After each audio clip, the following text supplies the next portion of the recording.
You're in the Paraccast, the gold standard of paranormal radio. And now, here's Gene Steinberg. I can't believe it. 10 years ago today, this show is being broadcast on the 28th of February 2016. Back in 2006, a curious podcast debuted called The Paracast. And our first guests were Jim Moseley and Brad Steiger.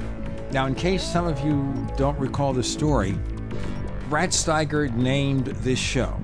We were going to call it Paraccast World. And Brad said, why don't you just call it The Paracast? And our original co-host, David, and I said, okay, we'll do that. Now, we wanted to have Brad here for the 10th anniversary show. Brad took a nasty fall in snow-covered, ice-covered Iowa, so he got pretty badly bruised, and he begged off. So we just sent a get well wish to Brad Steiger. But we do have surprises for you.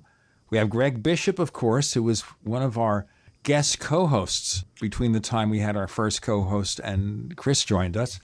We also have a couple of surprises, and I'm not going to list them in name order. We have, of course, one of our friendly forum moderators who's heard the show since the beginning, Goggs Mackay. Hi, Goggs. Hi there, Gene. It's an honor to be here for the 10th anniversary show, and I'm looking forward to another 10 years. It's the best show on. I will do it from the wheelchair with the walker.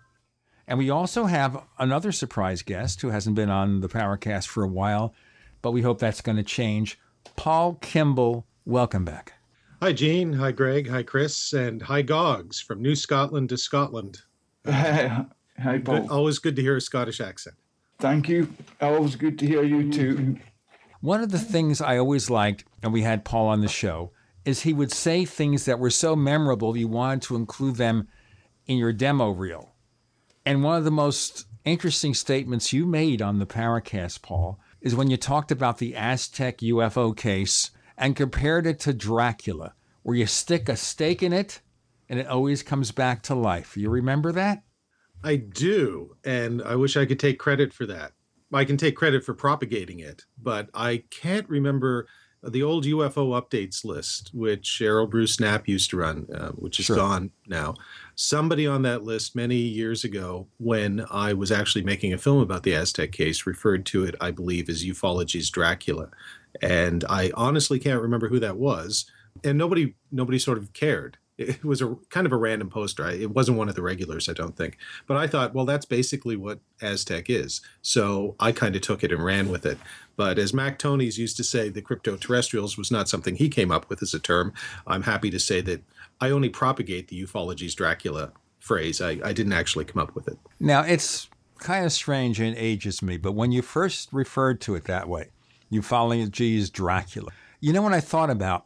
I thought about a movie from 1944, and that's before my time. I know some of you think I'm as old as the hills, called House of Frankenstein. And John Carradine played Dracula. You know, this was at a time where Bela Lugosi was restricted to B movies, and he was drug addicted, and nobody cared about him anymore, except for very bad movies. So John Carradine played Dracula, and in this scene, in this movie, we have Boris Karloff as a mad doctor. And the mad doctor is exhibiting the skeletal remains of Count Dracula. So he absent-mindedly pulls the stake out of what would have been the heart of Dracula, and he comes back to life. That's what I thought about, Paul Kimball, when you said that. Well, I guess, unfortunately, I'm one of the guys who pulled the stake out of the heart of the Aztec case, because when I was shooting a film on Majestic 12, which is another one of Ufology's Draculas, there's vampires everywhere. But I piggybacked an Aztec film on that because Stan Friedman introduced me to Scott Ramsey and said, look, here's a case you should look. And I, have Passport, will make film for money. So sure, why not? Scott arranged some private investors from the U.S. to fund the film, but gave me complete editorial control, which is why the film that eventually came out provides equal time to both Scott's views and the views of the skeptics like Carl Flock. Between my film, I guess, and Scott's book that eventually came out, that's kind of what relaunched the Aztec case in the mid-2000s after it had been dead and buried for about 25 years or so. The most recent attempt was a book by William Steinman, UFO Crash at Aztec, which I think came out in the late 1980s. I have a copy sitting around somewhere. I just can't remember the exact publication date. And then that made a splash for a little bit of time, and then it disappeared. So yeah, it's kind of like sequels. It's kind of like superhero films. You know, we're on, I think the Aztec case is ufology's equivalent of Superman 4, Quest for Peace. Not a very good film, but, you know, continuing the crash saucer meme. Well, now, of course, they've moved everything to TV. So we have Supergirl, The Flash, Arrow, DC's Legends of Tomorrow. We had Constantine for half a year, and that was canceled. And now we have Batman v Superman, Dawn of Justice. And we have so many Marvel sequels, I can't keep up with them. But speaking about cases that don't die, Scott Ramsey comes out with that book, self-published, say, 2012. And just a couple of months ago, I get a book from, you know, a fairly major publisher of UFOs and paranormal books called New Page. We're all familiar with them. It's another edition of Aztec, the Aztec UFO incident. So I asked Scott Ramsey, okay, and we're not going to make this show about Aztec, just get rid of it right now. I asked him, what's different about this new book? And he says there's over 100 pages of new material. So I said, summarize it for me. And so far I've asked him 4 times, and he hasn't been able to summarize any major changes. I assume the editing is slicker because I read a couple of chapters, but I can't for the life of me figure out what makes it worth reading again. So, of course, at this point in time, I'm not going to read it again. Goggs, you had something to say. Yeah, I was just going to point out that ufology is just full of Draculas. There are so many cases that have been put to bed, and yet they rise again and again and again. And it doesn't matter what evidence you produce to the true believers. If they've already set their heart on a case, there's nothing you can say to them that'll change their minds. And there's just so many resurrections happening all the time. It's quite disappointing, really. It can make you a bit disillusioned, but with shows like the Paraccast and most of the guests we have on, you know, we can see past these things, but they're there all the time. The Draculas are there all the time, no matter how many stakes are driven through the heart. You know, it would make things a lot better if UFO investigators, even the ones who write books and get paid for it and do paid lectures, would admit when the situation changes, oh, I used to accept that case. But now, looking at it upon reflection, I do not. And it's kind of like the political world. You know, nobody in politics wants to admit to changing their mind because that's flip-flopping. It's not being an adult and saying, you know what, based on this new set of facts, I can't support that position anymore. I changed. I got older. And it's the same thing, and I don't want to really criticize your uncle Stanton Friedman, Paul, but you and I both agree that there's nothing to MJ-12. Why does he stick with it, man? I don't know. Stan has changed his mind on some things over the years, certainly, and he doesn't stick with everything to do with MJ-12. He's been very critical, for instance, of the Tim Cooper documents, for example. His position is a little more nuanced, but he believes the original documents are real. Some of that comes down to ego. I don't mean that quite as pejoratively as it might sound, but, you know, when you were the guy, it's hard to let something go. I've never discovered anything in ufology, except for some Canadian records, and they're objective.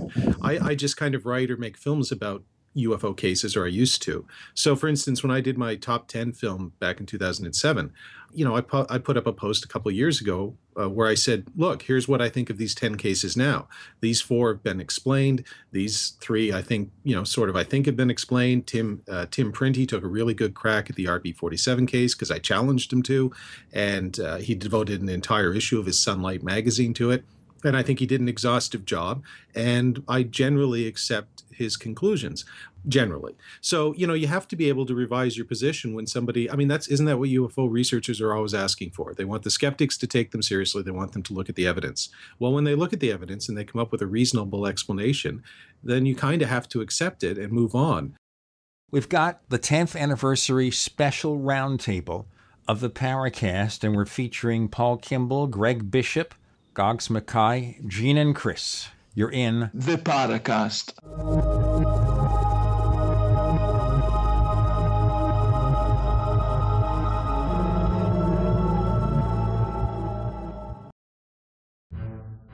We'd like to hear from you. If you have a comment or question about the Paraccast, send it to news@theparacast.com. That's news@theparacast.com. And don't forget to visit our famous Paraccast community forums at forum.theparacast.com. 10th anniversary roundtable with Paul Kimball, Greg Bishop, Chris O'Brien, of course, and Gene Steinberg and Goggs Mackay. Greg Bishop, since we're talking about things... Yes, Gene Steinberg. Well, okay, we can start again, but I haven't figured out how. All right, we're talking here about changing your mind about a UFO or paranormal case. Where have you modified your views about specific cases over the years? I'm trying to think of a good one. I got a good challenge on the Rex Heflin case, but it was from somebody on the UFO Mystic forum, and I couldn't see any of his good points except for they had found that it was closer to the truck than originally thought. I think the object was closer to the truck that was photographed than originally thought. That was found by some skeptics, but then some other people went through and looked at it and presented a paper that said it wasn't. And so I was prepared to change my mind, but I didn't. The funny thing is the only thing I think of that I really changed my mind on was I didn't think there was anything to the Dulce base rumors. Not at all. I thought it was all completely made up by the Air Force or the NSA or whoever. And then over a period of years, Gabe Valdez, who was the state police guy up in near Dulce, talked to me. And over a period of years, like I said, he informed me that there was some sort of a weird thing there, maybe a base, something underground, not exactly where everybody thought it was, and not even really where Paul Benowitz said it was, but somewhere up there. And he offered to take me there and show me where the entrance was. He said it looked like it had been dynamited or something like that. And him and a couple other people in the tribe told me the same thing. I don't think they were pulling my leg. Now, does that mean there was a base there with alien hybrids and body parts and bats and all that? No, it doesn't mean that whatsoever. But it does mean that maybe there was something going on there. And the craziest thing I heard is it was an air base, like a James Bond thing, that things could fly into the mountain. I don't know if that's true, but I changed my stance just a little bit, just as open to the possibility. That's not really a UFO case, but it was an aspect of a famous chapter in ufology. Other than that, when somebody comes up with a good explanation, I'm perfectly willing to change my mind on it. I mean, I don't mind. I'm not emotionally invested in any of these things. If somebody said something I'd written, if I had written an entire book and somebody said it was wrong, or there was no basis in fact for anything I'd written, like Stan, I guess I'd have a really hard time letting go of it. But the thing is that, 100 people tell me something, or even 3 or 4 or 5, and give me compelling evidence, of course I'm going to change my mind. Otherwise, things don't advance, and you end up looking stupid to a lot of people. I kind of think here, when you have something like that, a situation like that, being able to say, okay, folks, I think that this particular case, which once impressed me, upon further reflection, it doesn't. And it's important that sometimes we look back at old cases and get them out of the way so we can concentrate on the stuff that's really good. Chris, over the years, do you recall cases that you may have believed at one time and then you said, you know what, maybe not? Well, yeah, starting at the granddaddy of them all, Roswell, I think early on, before I became more up to speed about the ins and outs of the case. And it just, again, it's to overuse the term, it's one of those Dracula cases for me. It doesn't matter how many times we stab it, it keeps coming back.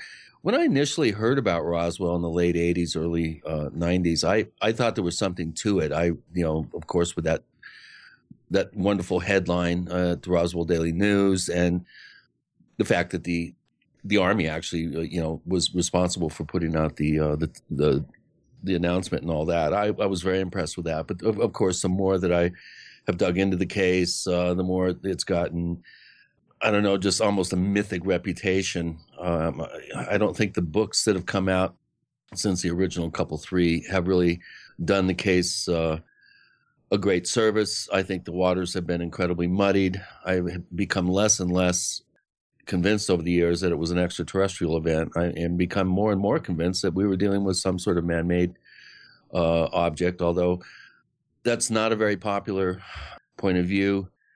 I don't think it goes as far as Nick Redfern's, I think, very entertaining theory that body snatchers in the desert. But I think we do need creative thinking, just in general. I've been saying this like a broken record for years.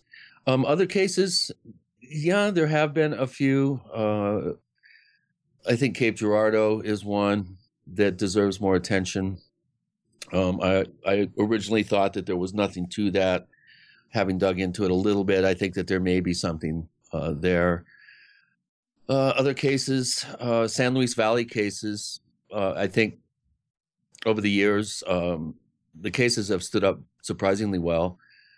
I've come to doubt some of the cattle mutilation cases. I think more and more of these cases are misidentified scavenger action, not all by any stretch.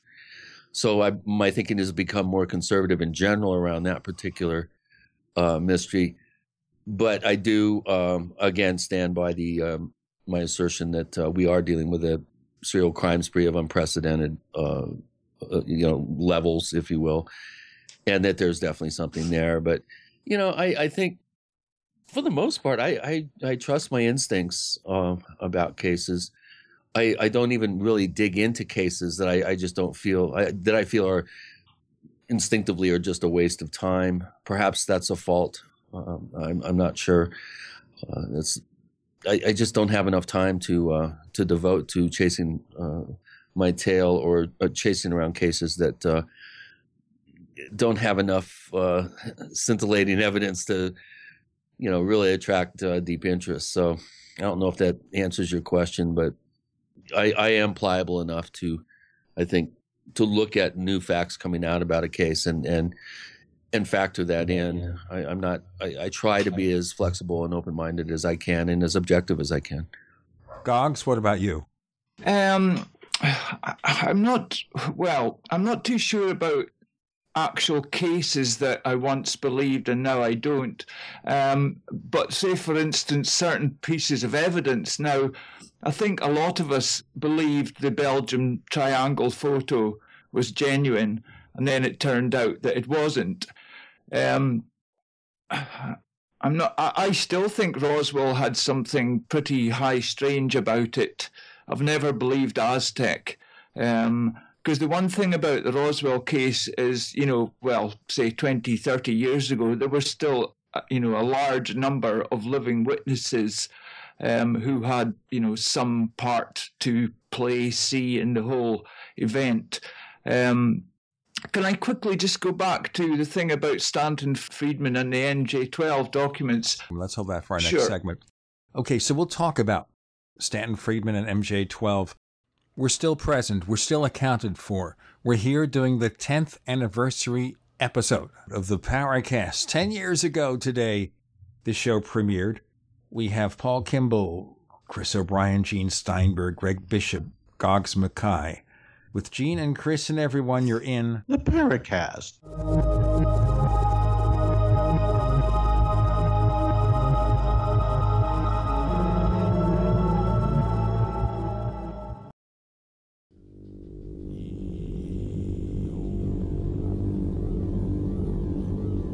This is Jacques Vallée. You're listening to the Paraccast, the gold standard of paranormal radio.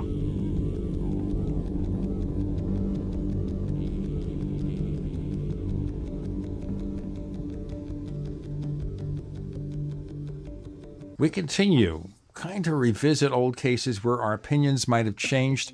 I'll ask for further response from Paul Kimball, and I'll give you mine in a moment. But Goggs, you were talking about Stanton, Friedman, and MJ12 in our previous segment. Go on, please. Yeah, I was just, somebody mentioned earlier on about how Stanton is steadfast and, still believing the MJ12 documents' authenticity when most people in ufology certainly don't. But I actually heard him in an interview just the other day. It's a quite recent interview, and he actually seemed to me to have changed his stance quite a lot. He was admitting that the vast majority of the documents were indeed false, with just a few grains of truth, in the classic mode of disinformation, where you actually include a bit of truth with a lot of disinformation. And that seems to be quite a change from, say, 10, 15, 20 years ago, when he seemed to believe much more of them were the genuine article. I think he has changed his mind on the MJ12 documents quite a lot, actually. All right, let me just give you my examples, and I'll ask Paul about how his opinions have changed over the years. In my case, it is about Roswell and MJ12, and we were talking about sequelitis before. And now, of course, with all the witnesses gone in Roswell, we have a book called The Children of Roswell from Carey and Schmidt. Okay? So next issue will be Beyond Roswell, or Roswell Beyond, or something like that, or The Wrath of Roswell. I'm waiting for that book. Book 26, The Wrath of Roswell. Ron Reguera has a book, another damn book about Roswell. You see? We're right. We had Ron on the show here, and I kind of wondered whether we even care about some of this minute stuff because we're not getting to the core of it. But MJ12, I grew skeptical of that probably in the late 80s, which dates me. Roswell, I do think we need to expand ourselves. It's too simplistic to say, okay, it was E.T. I think the ideas of it being something related to Earth should be explored further. Those are areas in which certainly my skepticism has increased. I even consider things like, Cash Landrum and maybe Rendlesham might have more been related to the test of a nuclear-powered aircraft as much as about possible UFOs. I don't know. Paul Kimball, over the years, what about the things that you used to believe in but no longer? It's a pretty wide sort of range of things. I don't want to talk about a particular UFO case, I don't think, because there's a lot of them. I spent a year in 2008, 2009, came out in 2010, doing a ghost investigating television series up here in Canada, and Sure. shot 4 of the episodes in England, actually. And, going in, Holly and I were on the show many years ago. My co-host Holly was more of the believer type, and I was more of the Scully type from the X-Files. So we kind of gender bended the roles there. And things happened during the course of the show that you could have one of two things. You could have one of two reactions. The first one is to just hunker down, as so many UFO believers do, but so too do so many disbelievers, as I call them, and just ignore evidence or ignore experiences and say, well, okay, that couldn't be anything. I'm not even going to think about it. Or you could say, well, that was genuinely weird. I don't know what it was, but it changes my perception of what might actually be happening here. So I'm not going to just dismiss 100% of it as lies or hoaxes or misidentifications or misperceptions. I'm going to actually take a closer look at it. And I think sometimes when it happens to you, that can have a very direct impact on you. People of faith or spirituality, when they have direct religious experiences, as we might call them, some very often can change their views on questions of God or that sort of thing. I mean, Saul on the road to Damascus is the most well-known example, to the point where he even changed his name to my name. Or I changed my name to his name, but, and started a world religion. But, you can find those transformative events. Not everyone's going to be Saul on the road to Damascus, but we can all have those moments where, we have to call into question our beliefs, whether it's politics or whether it's in the paranormal or anything. So, sure. I mean, any lawyer will tell you too, as Goggs said about evidence, that you might enter a trial or you might enter a case with a particular set of evidence. And when new evidence comes to light, you have one of two choices. You can either ignore it and continue on. And that usually means that even if you do convict somebody, it's going to be overturned on appeal and you're going to look like an idiot. By the way, that would also be called prosecutorial malfeasance. You could go to jail for something like that.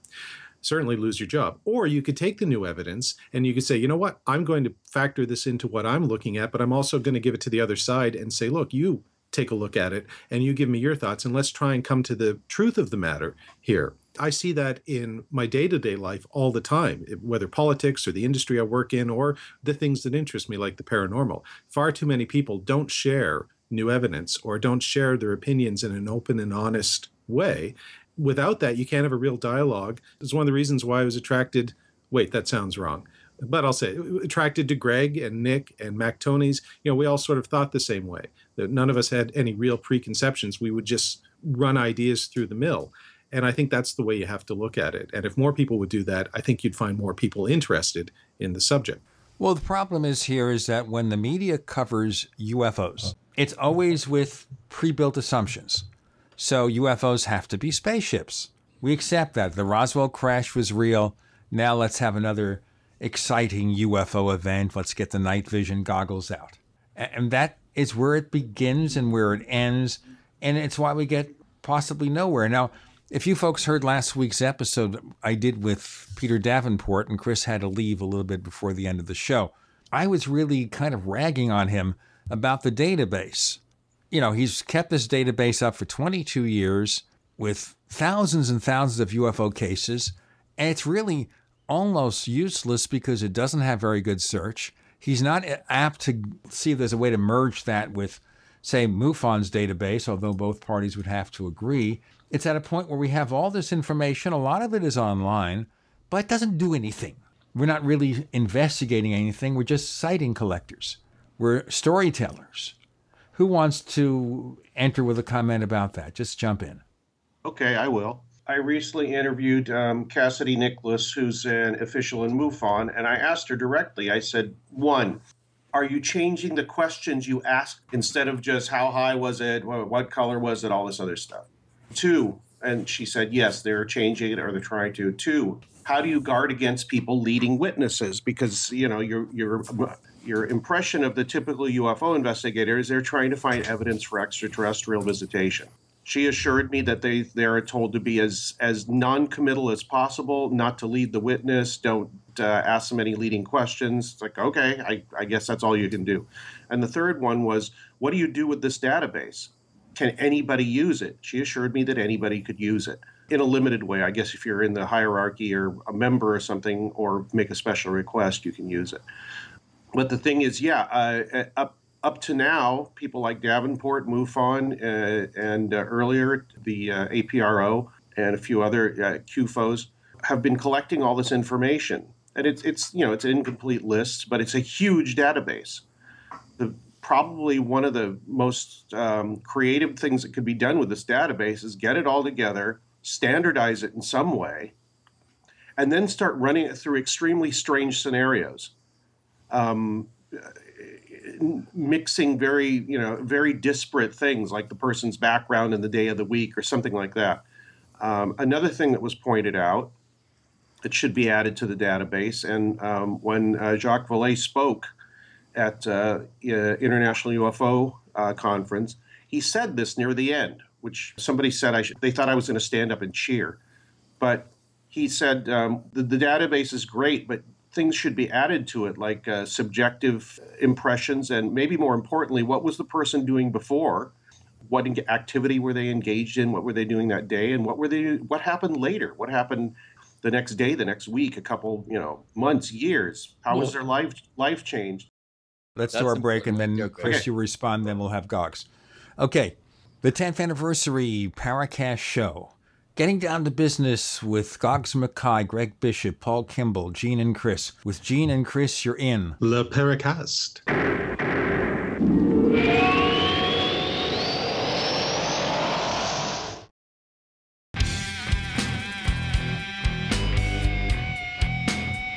This is Kurt Sotheby, author of UFO Mysteries, and you're listening to the Paraccast.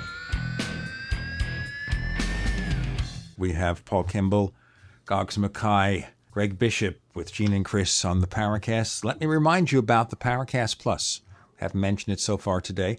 It's where we offer the ad-free version of this show, the After The Paracast podcast, show transcripts, videos coming, and more to come. Go to plus.theparacast.com, plus.theparacast.com. Some have asked us, once you subscribe to Paraccast Plus, can you hear the shows in iTunes? Yes. Can you hear them on your iPhone and Android smartphone? Yes, you can. On iOS, Podcasts app, Downcast, and there are apps also for Android you could hear it on. Plus.theparacast.com. So we had Greg's response there about the issues regarding databases, the MUFON database, what Jacques Vallée had to say at the International UFO Congress. Chris, you wanted to throw in a comment, then Goggs. Chris? Well, I did, and I actually was kind of wondering if Greg had stood up and started cheering. I would have too. When Valet pointed out that essentially what he was saying is we've been, these databases are great when you're looking at an event and the actual mechanics of what went on, duration, azimuths, approximate speed, color, approximate size, that sort of thing. But what most of these databases, in fact, all of them, in my opinion, are missing the forest for the trees. I think the experiencer is as important as what's being experienced, if not more. It's the impact that these events have on people's lives, how these experiences may or may not, impact the person's thinking, their belief systems, their sense of I don't know. Oftentimes you hear of people having these events and they are very dramatically impacted by it. In fact, they start religions. They channel ascended masters. They fall prey to the special destiny syndrome, if you will.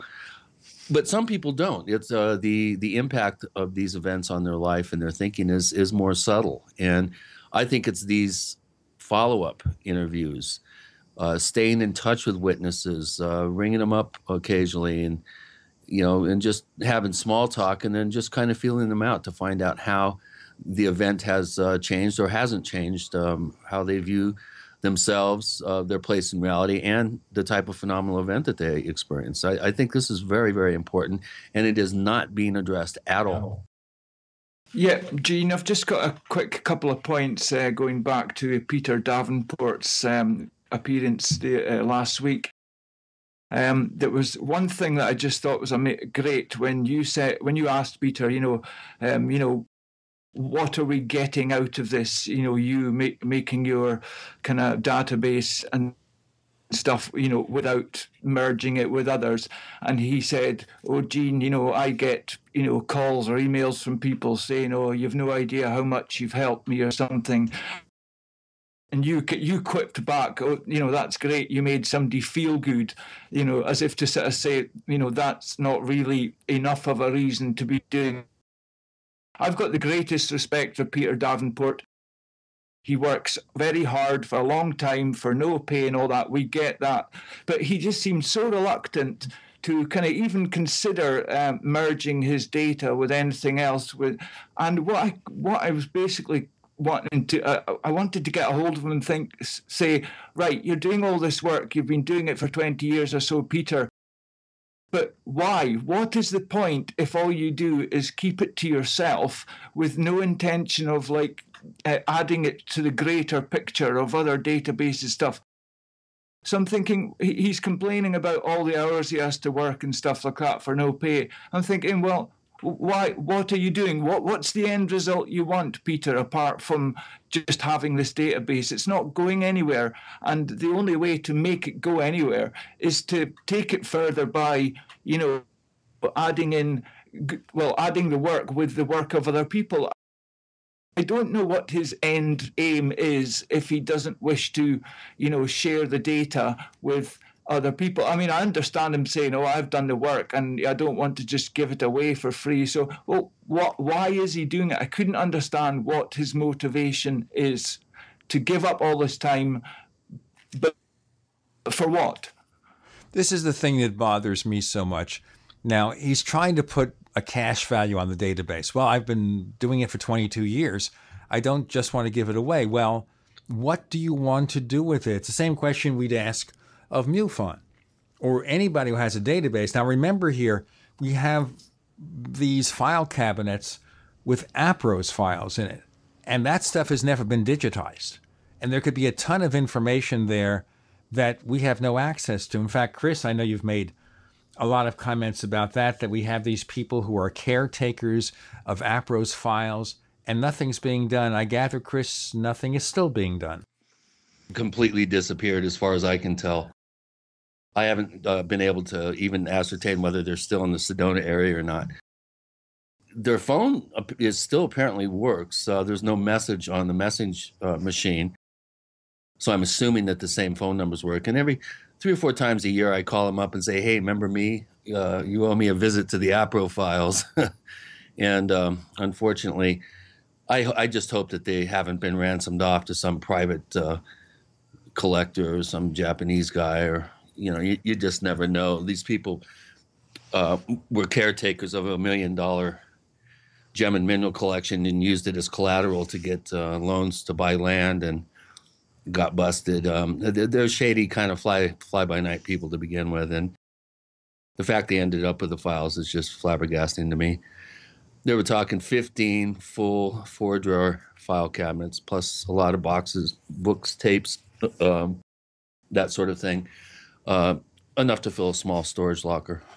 It would take years to digitize all that material if it were available. And I remember the title of an article written by Ray Palmer about a brouhaha involving me and Alan Greenfield and Rick Hilberg and Richard Hall back in the 60s, when I tried to visit NICAP headquarters with my friends, and Hall looked at me and pointed his finger at me and said, "You're not welcome here." So we told Palmer what happened. He wrote an article called "No Investigations Can Actually Proceed," NICAP for NICAP. But the point here, which continues to bother me, is that nobody is really doing that much research here. You know, we have databases where they're throwing information into this big box, and they're doing nothing with it. And you have field investigators from MUFON collecting sightings, and nothing is being done with it. It's entered into the database. No investigations can actually proceed. Goggs, you had a comment, and we only have a couple of minutes left for the segment. You had a comment you want to make about disclosure, and maybe we could relate it to this. Exactly. How often do you hear demands in the field of ufology about, oh, the government needs disclosure to make disclosure. Disclosure's coming this year, next year, whatever. But then you've got all these people such as Peter Davenport, and they have no intention of disclosing what they've got. So, you know, it's kind of, well, you can't expect the government to do something that we're not willing to do ourselves. Yeah. Pot calling the kettle black. Exactly. Chris, we had a number of questions asked of our roundtable participants in the question bank at forum.theparacast.com. We have 1:40 left for this segment, but maybe you could bring up a question or two and we'll start to answer. Go ahead. Okay, well, here's a good one. This one comes from Burnt State. Robert is one of our premier posters, one of the few posters with more likes than posts, actually. He's up almost to 4,000 messages posted. And he's wondering, this is kind of a, just throw it out to the group here, but if you had to name your own foundational pillars of ufology, for better or for worse, what would be some of the cornerstone pieces in how you learn to think about this field of study? Could these be people, books, or specific cases even? So when we come back, we'll get Paul and Greg's and Goggs's view on this. And mine is very simple. So when we come back, we'll go ahead and address that. All right. This is the beginning, and we have a number of questions from listeners. And we'll try to get to a lot of them. Obviously, we don't predict what they're going to ask. We will predict again that we'd love you to really, really show your support of the Paraccast by joining the Paraccast Plus at plus.theparacast.com, plus.theparacast.com. Of course, we feature that special exclusive podcast called After The Paracast, with all sorts of things that are unpredictable. We've added show transcripts with more to come. It takes time. Our first videos and lots more. To learn how to sign up, go to plus.theparacast.com, plus.theparacast.com. We have Greg Bishop, Goggs Mackay, Paul Kimball, Gene and Chris. You're in the Paraccast.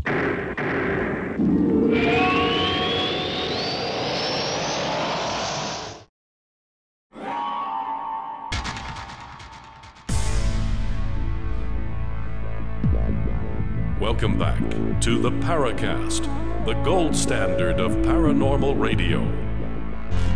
And now, here's Gene Steinberg.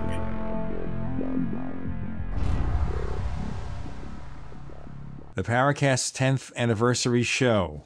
Chris, why don't you respond to the question that was asked, and then we'll get to the other members of our panel. Pretty much nothing. the question was, in the last 10 years, what major changes in your thinking about UFOs have taken place, and who or what was the source of the shift? Discuss. In terms of thinking about UFOs, nothing has really changed. I'm pretty stuck in the mud when it comes to my particular out-of-the-box, attempting to be out-of-the-box perspective. I think some of the things that I can point to as being, co-host on the show and listening to, at least 300 or 400 guests since I've been involved in the show. It's reinforced, I think, my view, as I was saying before, that the experiencer is as important, if not more important, than the actual experience that is reported. I think that that's something that's become reinforced.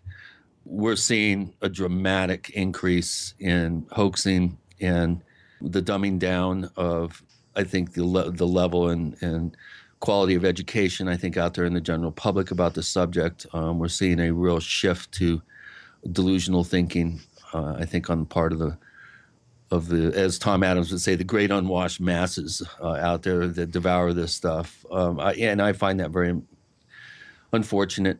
I think it's becoming increasingly more difficult for the average person to discern real video footage, real photographs, because the hoaxers are getting more proficient. They have better tools, and that's just muddying up the waters.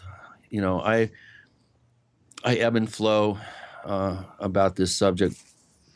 In the last 10 years, I felt a little bit invigorated myself. The prior 10 years, I had kind of burned out a little bit, and I had to leave the San Luis Valley. I had to get on with my life. I started looking into other paranormal subjects, ritual, the Western esoteric tradition, other things, hauntings, haunted sites, that sort of thing, and got into more crypto stuff.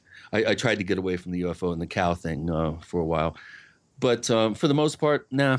My thinking has once it hit a certain plateau, I think that we're dealing with something that's highly mercurial and tricksterish, and I don't think enough people really factor that aspect in. I know Greg and Paul do, and I know Goggs is appreciative of that. But I think it's very frustrating to see people just buy things at face value to the extent that they do. We discussed obviously earlier in the show about specific cases we accepted and didn't accept, and now we're talking about conclusions and such. Paul Kimball, what do you have to say about it? Well, first, I'd just like to say on the previous subject of conversation about databases and that sort of thing, very quickly, it's not actually, assuming you could get your hands on those archival materials, it's not actually that hard to digitally archive them. It takes time and it takes some effort, and there would be an expense. But if you were to go to Steve Bassett, for instance, and say, of the $600,000 you supposedly had for the fake congressional hearings in Washington a year or two ago, how about you hive off 10% of that, pay a grad student or two to take all of these materials and create a digital archive? You could actually accomplish that. I know because Rebecca Wise created the Project Blue Book archive and spent a great amount of time at her own expense to put those up online so they would be available for as many people as wanted to look at them. So that's one thing. The other thing quickly I'd add about Peter Davenport is there's a difference between evidence that you collect yourself and an evidence that you go out in the field and you find, and evidence that reports that people send in to you. And one of the problems I have with Davenport's stance is that all of those reports, and MUFON too, all of those reports that he's taking in, the intellectual property lies with the people who are making the reports. He's just the person and it's a valuable thing to be the person who's collecting them. But ultimately, he's not the important piece of the puzzle. The people who made the reports are. So if the Roswell Slides case or Edward Snowden or Chelsea Manning or any of these things have taught us anything over the last decade, it's that the 21st century should be as much as possible about open sourcing, about transparency, about sharing information. Otherwise, all of the technology that we have is useless. meaningless. So we need to take advantage of this new technology and share information in all walks of life, which sounds ironic for a guy who works in an industry that relies on copyright protection. But like I said, there's a difference between the stuff you create yourself and the stuff that maybe you compile. Really good point, Paul. Now, as part of the second part of it there in terms of UFOs and your thinking. Who's changed my thinking? I would say, well, Nick, Greg, Mac, ufological rat pack or whatever. But Carl Flock, Tim Printy, Lance Moody, Tim Herbert, skeptics, people that challenged me over the last 10 years. Not that I was ever a believer, but I would put forward cases and say, well, look, I really think the RB-47 case is something special. I really think the Kelly Johnson case is something special. And they would argue back. There's a very long argument somewhere in the Paraccast forums years ago between Lance and I about the Kelly Johnson case. I reacted initially, I guess, the same way that Stan might react if you challenged him on MJ-12. But slowly and surely, and I'm not sure I completely agree with Lance on every aspect of that case, but you develop a dialogue and you have to have that conversation. So I've come to respect the skeptics. I consider myself a skeptic, actually, but I've come to respect fellow skeptics or even debunkers much more than I do the believers, because I find them much more open-minded and at least willing to engage in a conversation. And we saw that within the Roswell Slides research group, which was composed of both skeptics and people that I would classify as leaning towards believing in the ETH.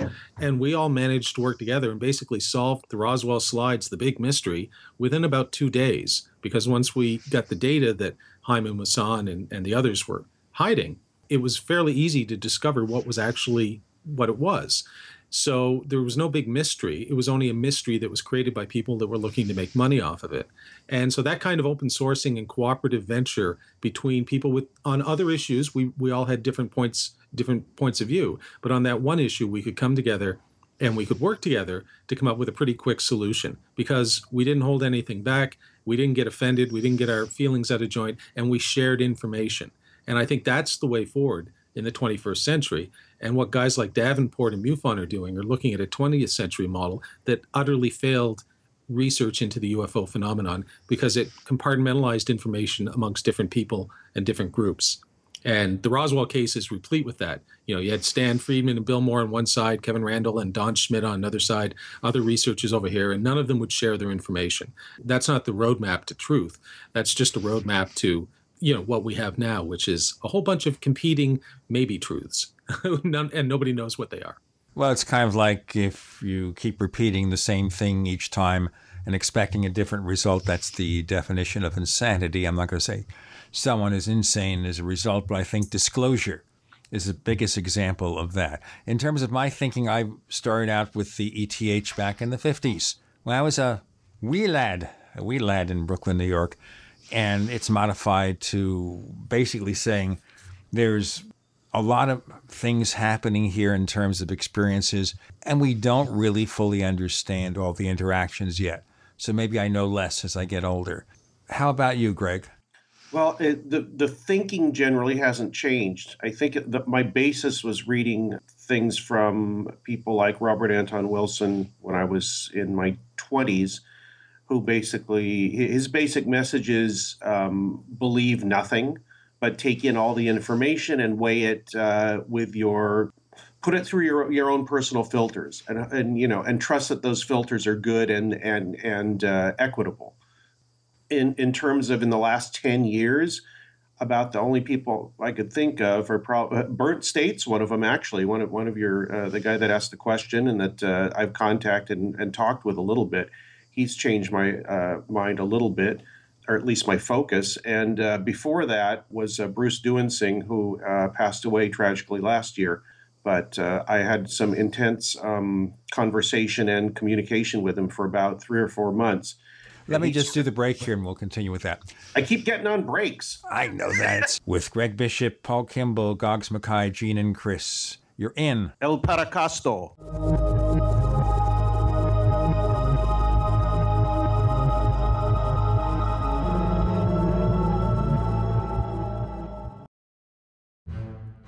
We'd like to hear from you. If you have a comment or question about the Paraccast, send it to news@theparacast.com. That's news@theparacast.com. And don't forget to visit our famous Paraccast community forums at forum.theparacast.com. Greg unfortunately starts talking just before the break. But it's a plot against him. It's the Illuminati has plotted against Greg Bishop. But however, this is the beginning of the segment, so now you can continue, sir. You got 10 minutes, dude. Oh, yeah. Actually, 8 minutes and 50 seconds. Sorry about who's that. counting? That much. But those the two people I brought up, at least, in the last few years, they kind of turned my mind towards what Chris was saying, is that the witness is probably more important, and that my opinion has changed to kind of a witness-centered strategy, and the idea that, and I won't go into it because I have before, but the idea that way more than we think is going on in UFO, way more than we think is coming from us, because when something strange happens to people, their minds are furiously trying to make sense of it and stuff it into boxes, and their subconscious gets involved, and their cultural conditioning gets involved. And I think that whatever they saw, whatever they experienced, is what their memory is and not what it was. So I think that there's a it's like the blood-brain barrier or something. It's like the consciousness, subconsciousness, storytelling barrier, whatever you want to call it. I think that's something we really have to look at. So I think we have to look at ourselves more than we look at the phenomenon, at least for a while, just to see what the instrument that's taking in all this information. We got to figure out how the instrument works, and how the instrument might be recording, measuring, whatever you want to call it, in very crude terms. But we have to look at that instrument and find out how it works. Actually, there could be manipulation going on there to almost in a subtle way force the experiencer to have a particular quality memory.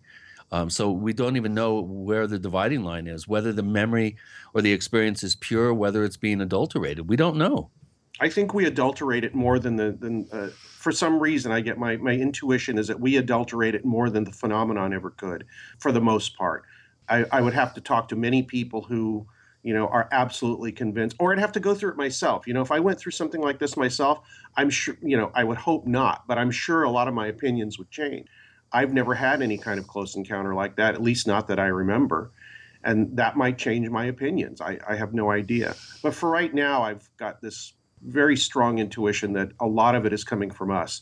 Not saying that we're making it up or that it's, a psychosis or anything like that, but the experience, the remembered experience, which is all that we have, I think most of it comes from us, and we have to take a look at that. Goggs, your point of view? I just wanted to quickly come back to a story that Stanton Friedman often relates about when he was a young school pupil and he got into an argument with his teacher, who said one thing about the solar system or whatever, and Stanton argued his case, saying that she was wrong. As it turned out, he was right and she was wrong, but that was a thing which solidified in him early on that I better be sure of my facts. And MJ12 aside, I think, we all applaud Stanton because he's done the legwork in so many libraries and archives and such like that. And really, the most important thing, I suppose, is to be sure of your data. And I know the kind of more esoteric aspects of the ufology. I think most of all of us on this show today are kind of post nuts and bolts people. We probably all started thinking, that it was a nuts and bolts answer. And I think probably many of the cases, like the 701 unexplained cases in Special Report 14, I wouldn't be surprised if many of them had some high strange aspects, but maybe they weren't mentioned at the time because they just seem so crazy. And I think a lot of people's thinking these days is they may have been the most important parts of the experience. And there's definitely something going on I think, with human consciousness. It's definitely it's definitely an interaction, some symbiotic thing. I don't know how to explain it, but the more I read and see and listen to this subject, the more I'm sure that the answer is so strange. A bit like how Valet said, I'd be very disappointed if it's just aliens coming from another planet. I just think it is so complex, and we have to be sure of what we can be sure of, but not exclude the things that seem uncomfortable or ill-fitting, because if they are reported as true as much as the other parts, then no matter how weird, I think we have to take all aspects into account. That's the way I've gone personally, and I'm not a researcher. I'm just a guy who reads books, listens to shows and stuff like that. But I think most of us here today are what I would call post nuts and bolts. I was going to stand up and say yay as Goggs was talking. Me too. Just go ahead. I think you bring up a really good point, Goggs. It's something that I've been saying for a while, noticing that people tend to leave out. I'm not saying this happens on every sighting or a close encounter event or encounter with a crypto creature or whatever, but it seems that there's a significant number where a particular nonsensical, absolutely head-scratching, doesn't make any sense, will negate your impression of the entire experience. There's some little fact that is often left out. People don't want to mention that one little detail because then it will call the whole experience into question. And I think, Goggs, you're right. That one little detail could be crucial. I've had people come up to me days, weeks, months, years later and say, remember that sighting I told you about? Well, there's one thing I kind of didn't want to tell you, but I feel comfortable enough to tell you now. That sort of thing. And I think it's important. I don't know. What do you guys think? Yeah, I think researcher filtering is another huge problem, and I don't know how to get rid of that filtering, except like what Chris said, is just listen and accept and say, look, if there's something there that you think is extremely strange, that doesn't fit, or you're embarrassed about, tell me that too. I mean, you're going to be anonymous anyway, so let's put that in, because that might help other people understand what's going on and maybe give you some answers. Because a lot of times when these people are telling you these things, all they want to do is get it off their chest. It's about 90% of the problem is they want to say something to somebody that's not going to laugh at them or look at them funny. I mean, I'm sure Chris and all you guys have had this thing where, you know, you're at your table or whatever at a convention and somebody comes up and just starts talking to you, and when they're done, they don't want a reaction. They don't even want you to explain it. They just wanted to say it. So I think that's part of, you know, that might be part of the an important part of the equation. Yeah, I agree. We've got a lot more to talk about, and the experience is going to lead to one of the most controversial aspects of UFOs, especially in terms of the Paraccast over the years, and we'll get to it in a moment with Paul Kimball, Greg Bishop, Goggs Mackay, Gene and Chris. You're in the 10-year Paraccast.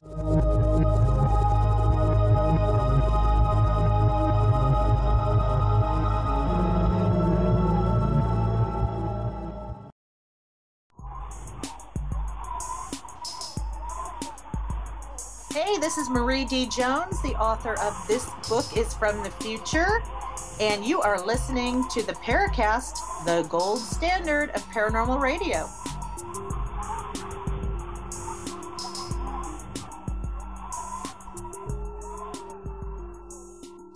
Ah, 10 years of the Paraccast with Gene and Chris, Paul Kimball, Goggs Mackay, Greg Bishop. All right, I'm going to bring up the subject, and Paul, I think you get a sense of what we're talking about here. Let me just tell the anecdote here. So we were going to have two prominent abduction researchers on the Paraccast, say in 2010. And they both said, as you recall, and you were very gracious about it, we're not going to go on the show with that Paul Kimball character. He doesn't believe us. Do you remember that? I do, yes. And I think part of it is that you were a disbeliever, but also you had said you wouldn't allow those two people, Dr. David Jacobs and Bud Hopkins, to hypnotize you. And I agree. I wouldn't allow anybody to hypnotize me because I wouldn't know what was going to happen. But let me ask you, Paul Kimball, do you believe at all that any of these abduction scenarios, we're not talking about aliens or any specific explanation, have any value in terms of something strange going on? Of course. I've never suggested anything different. My problem, and without going down that rabbit hole, my problems with the late Bud Hopkins and David Jacobs relate to their methodology and how they act with the people that they're dealing with, which I think is irresponsible. But in terms of and I think damages the actual looking into of, I guess, what you can call the abduction phenomenon, because I can't think of another name, the experiential phenomenon. There you go. Because, human history is replete with stories and examples, usually before the 20th century, filtered through some sort of religious context of contact. Yeah, let's call it the contact experience. There you go. I like that better. Where people would talk about all sorts of strange things. I mean, I think I've written about in my book, I think I've talked about on the show years ago, a Canadian evangelist named Henry Allen, who was a transformative figure in Canadian history in the late 18th century. He was a religious figure. And while you guys were fighting a revolution up here in the maritime colonies, we were undergoing a great spiritual awakening. They actually call it the Great Awakening. Anyway, Allen left behind a journal of his experiences. And it's one of the few primary documents from that time period in Canadian history. And he describes in great length what he called his conversion experience. There are a few examples of Allen's, when he was doing his conversion thing, he wrote about being wrapped up in God, ravished by the Spirit. I mean, he was out in the field. These were very physical things that were happening to him.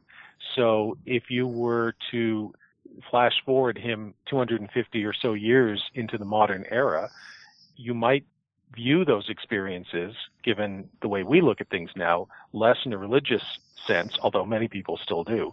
But depending on where you are and who you are, you might sort of view them more in a technological sense and, dare we say, an alien sense. You might filter it through that prism of understanding. Yeah. It doesn't change the nature of the experience, what he described. I know people in my own life who do still filter it through a religious filter, and they still view it as an evangelical religious experience where they have direct contact with God. Maybe it is. Or maybe they're having contact with space aliens or some form of what I call an advanced non-human intelligence that I choose not to characterize as a particular thing. But the experience, all of these people are having experiences. And so that was always my problem with the abduction thing, where they would try and pigeonhole these, what I consider very interesting, very high strangeness experiences into one particular category, and then lead the people who had the experiences down that road and sort of interpret for them what it is they experienced, and then they would come to believe, well, it had to be space aliens because that's what I'm being told it is. Whereas, 100 years ago, we used to do that with these experiences and say, well, it had to be God, it had to be religious. You need to join our church. And I think there's a much better way of it. So that was my problem with Jacobs and Hopkins. Never that I discounted the experiences of these people, because I don't. In fact, I find them fascinating. What I discount is the methodology of people who want to pigeonhole them into a particular belief mechanism. And that, for me, was Jacobs and Hopkins and others like them. They get the abduction experiences they expect to get, and they kind of attract the results that they receive. Goggs, what's your feeling? Well, I think I posted in the forum just the other day that if we're to believe anything about the use of hypnosis and recovering memories of supposed alien abduction or whatever it actually is, I think it should only be done by people, practitioners of hypnosis, who don't have an iron in the fire, are not interested in ufology, and certainly have zero prior knowledge of the case before conducting the hypnosis. Because to have people like Bud Hopkins and David Jacobs, who are almost, they always, as Chris was kind of just saying, they always seem to get kind of the same end result. Now, I'm not accusing them of deliberately leading witnesses, but if why not? Maybe you should, because I asked David Jacobs, about leading witnesses, and he said, no, it doesn't matter. Well, I think it does. No, he said he does it on purpose to see if they'll respond. I'll accuse him of that. I've read some of the transcripts. They are, here is my legal opinion, deliberately leading witnesses. It's the kind of questioning that would not. But this, Jacobs and Hopkins are not the only ones. Generally speaking, most UFO researchers have been lousy witness interviewers because there is a skill set that they teach you at either law school or police officers learn it or historians learn it. I took oral research methodology in my grad studies. There's a way to ask questions. There's a type of question to ask to elicit the proper answer and not contaminate the witness. And as much as I love Stan, not to pick on Stan, but as much as I love Stan, Stan was not trained in that. He's very good at some things. Nuclear physics, he's far ahead of me. But in terms of being able to ask questions, none of these guys were really trained or had experience in it. And I think that it led to the contamination of an entire generation or two of witnesses. And Hopkins and Jacobs are just the most, perhaps to me, egregious examples. But it was happening throughout UFO research, from the very beginning, really. Yeah. We need people who have no interest in ufology whatsoever and have no idea that this person is claiming an abduction or whatever. They should just say, oh, this person is having difficulty dealing with a certain events and a certain night, and that's all they should know, and then it should be taken from there. But to use people who already have formed the idea that this goes on, alien abduction and experiments or whatever, is a complete mistake from the get-go. Yep. Well, we have, of course, Dr. Benjamin Simon, who hypnotized the Hills. So there is that. He supposedly had no leanings one way or the other about UFOs. Well, he kind of couldn't because it hadn't been done before, all this regression for that. So he was clean, in my opinion. I would just like to add just on the thing about hypnosis. I don't dismiss hypnosis for behavior modification. Baseball players find it, for instance, quite useful, I think. What I do tend to dismiss hypnosis for is memory recovery. And the criminal law, there's any number of cases over the last 30 years where, usually involving sexual abuse cases, alleged sexual abuse cases, where memory was elicited through hypnosis and it turned out to be wrong. And so I think hypnosis is a lousy tool for memory recovery. I don't think it's appropriate and Vallée, I believe, has said the exact same thing. So I'm not reinventing the wheel. Vallée's been critical of the use of hypnosis in memory recovery for decades. What I think hypnosis is useful for is behavior modification. And ironically enough, I think that's exactly what the abduction researchers are engaged in. Now, in honor of our 10th anniversary this week, we're going to have a special double-length episode of the After the Paracast podcast featuring our guest panel. If you want to hear After the Paracast, you've got to join the Paraccast Plus. So please visit plus.theparacast.com for more information about the Paraccast Plus, plus.theparacast.com. We also supply an ad-free version of this show transcripts, videos, and more. We're going to modify your behavior right now, listeners. We haven't figured out how yet. We've got Paul Kimball, Goggs Mackay, Greg Bishop, Gene, and Chris. You're in The Paraccast.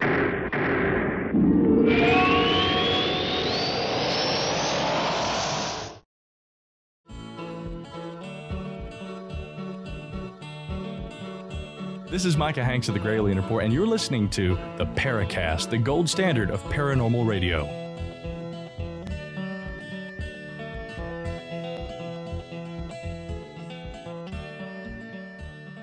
Greg Bishop, Paul Kimball, Goggs Mackay, Gene, and Chris, the 10th anniversary show focusing... Yay!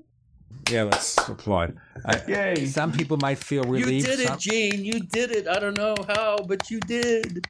I haven't figured out what I've done yet, but maybe in another 10 years, I'll come to that answer. We're trying to look at the abduction experiences and trying to see if we can find anything here. And again, it's still all about the cultural meme, which is today it has to be aliens, and 100 years from now it'll be something else.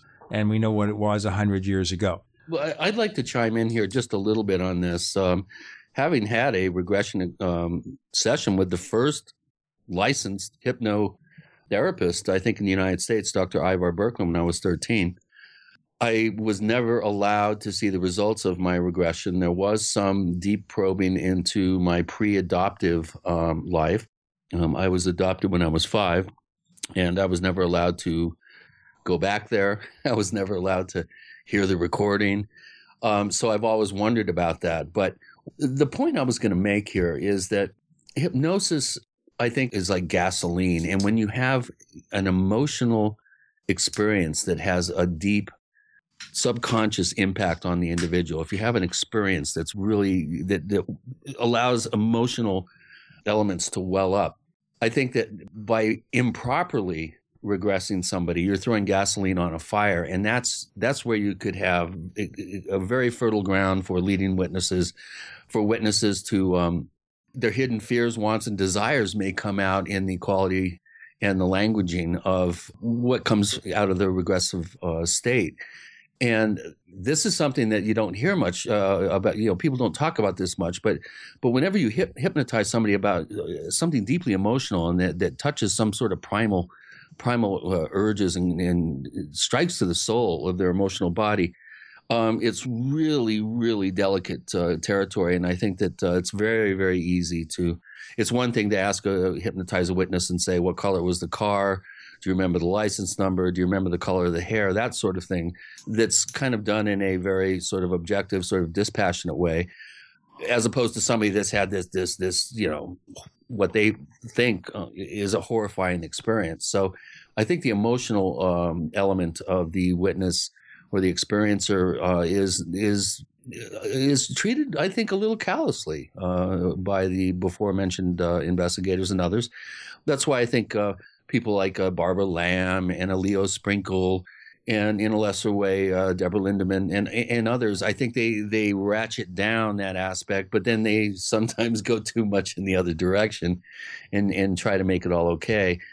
So again, I've been so just on the fence in this whole thing, and I've really not commented too much beyond my comments here. It's something I just kind of stay away from. It just breeds emotions. Chris, we have a lot of questions from listeners. This is the final third, roughly, of the episode. Maybe ask a couple more? Yeah, we do have some good ones. Here's one from Chuckleberry Finn, and he has been a long-time poster all the way almost back to the beginning, and he comes out occasionally with some very, very when he does come out and post, he generally does it here at forum.theparacast.com and the question bank, where our listeners can ask questions of our guests. And here's one for Greg, and he's wondering what your top favorite books are. Not necessarily UFO books, just books you like, fiction, nonfiction, whatever. Well, that's pretty easy. One of my favorites is You Can't Win, which was written by a guy. His name is Black. Jack Black, not the one everybody thinks of.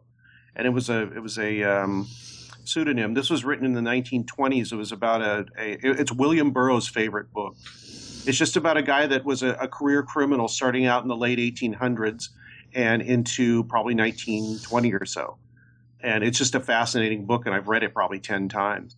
Another one of my favorites is, and Chris knows this, is the story of Cabeza de Vaca, about a Spanish conquistador who was basically shipwrecked in Florida in the late 1500s and wandered through the United States, or what would become the United States, for like 10 years or longer, until he finally stumbled into an outpost in Mexico.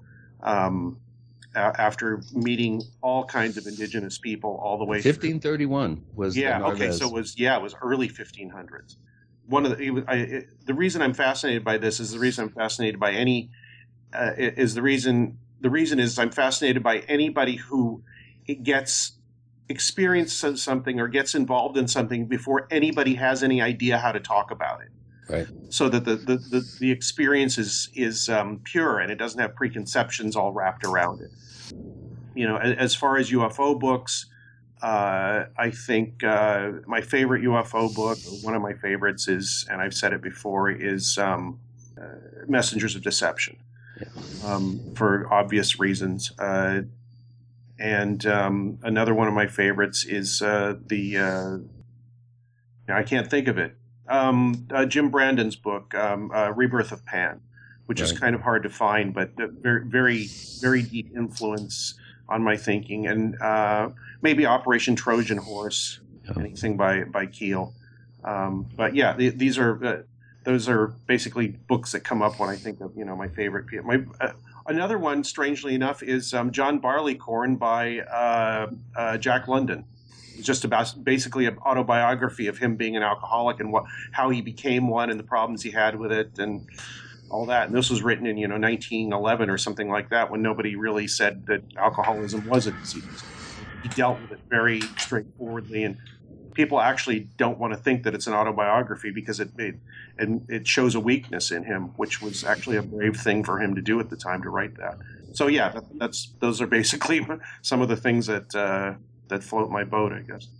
Yeah. How about you, Paul? Yeah, I read a lot of, my background is in history. I still read a lot of history. I'm reading Adrian Goldsworthy's biography of Augustus. Actually, right now I'm sort of into ancient history. I'm like Doctor Who. I move between time periods. But in terms of fiction, if I had my top 5, they'd be Wuthering Heights, In Quiet Flows the Dawn by Shalakov, Watership Down, which is probably my favorite book. Those plucky little rabbits, I cry every time I read that book. There's a great book by a Canadian author here from Nova Scotia called Mountain and Valley, Ernest Buckler.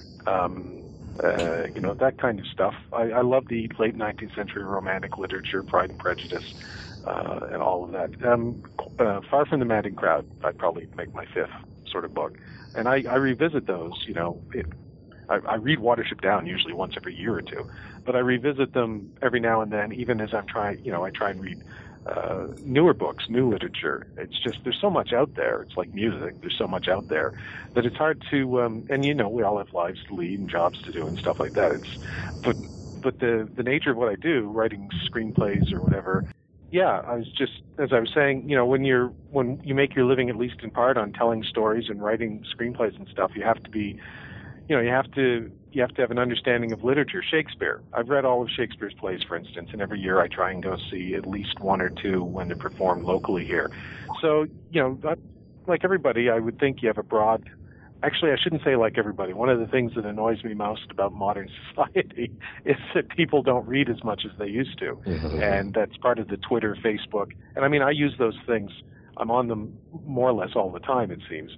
But you have to have a balance. Yeah. And so the same thing is true in UFO research or ghost research or whatever you want to call it. I think you have to be familiar with the literature from the past, but I think you also have to be familiar with the technological tools that you can use to disseminate and collect information as it exists today and to communicate with other people.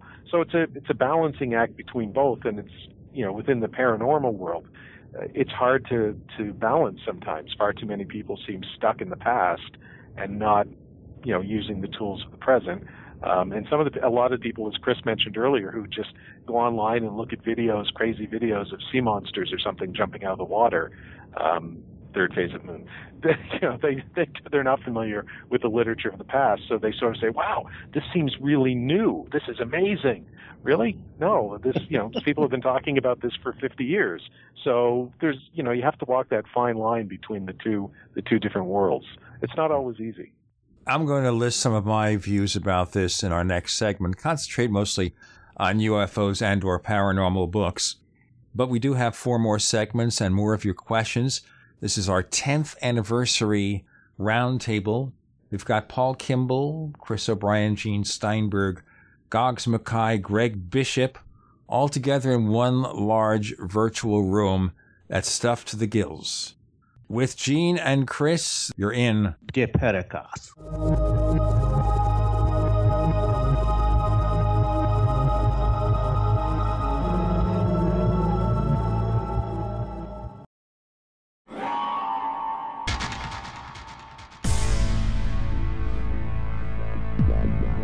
Welcome back to the Paraccast, the gold standard of paranormal radio. And now, here's Gene Steinberg.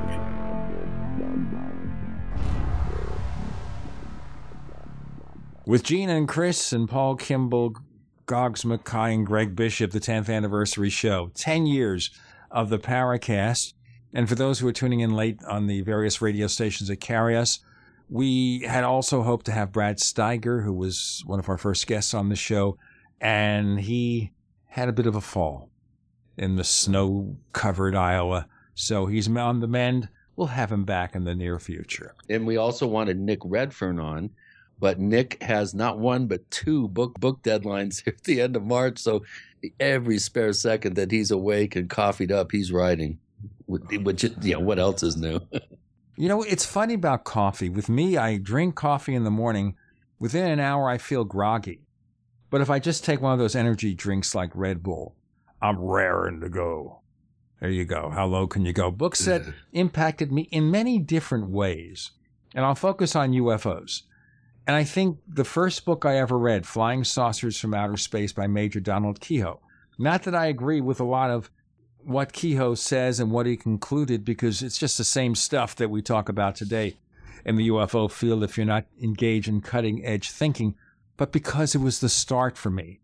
It opened up my mind, like that line in Total Recall, open up your mind. It opened up my mind about all sorts of incredible possibilities as a preteen. So I enjoyed reading that book and other Kehoe books until I learned about things not being quite what they seem to be, which is why UFOs Operation Trojan Horse by John Keel really influenced me, because he was saying everything you thought you knew and believed and accepted was wrong. And that's a very good wake-up call. I had that wake-up call. You, Goggs? When it comes to fiction, definitely top of the list is the Lord of the Rings trilogy. I can reread them ad infinitum. I just love those books. Another fiction book, a science fiction writer that you don't hear of much these days, is a guy called Greg Bear, and he wrote some amazing books, one of which was called Eon, another one, Blood Music. I don't know if you guys have heard of them. If you haven't, check them out for sure. And UFO books also, Operation Trojan Horse, I've got that. I love Leslie Kean's book about UFOs, generals, pilots, etc. I can never remember the full title. Also, I've got the Donald Kehoe book that you mentioned, Gene. I've also got one by Alan Hynek, but the name escapes me right now. But it's the one in which he, I think he first came out with his, levels of contact, as in, close UFO encounter experience. I think the UFO experience is his real seminal work. Yeah, that's the one. That's the biggie. Yeah.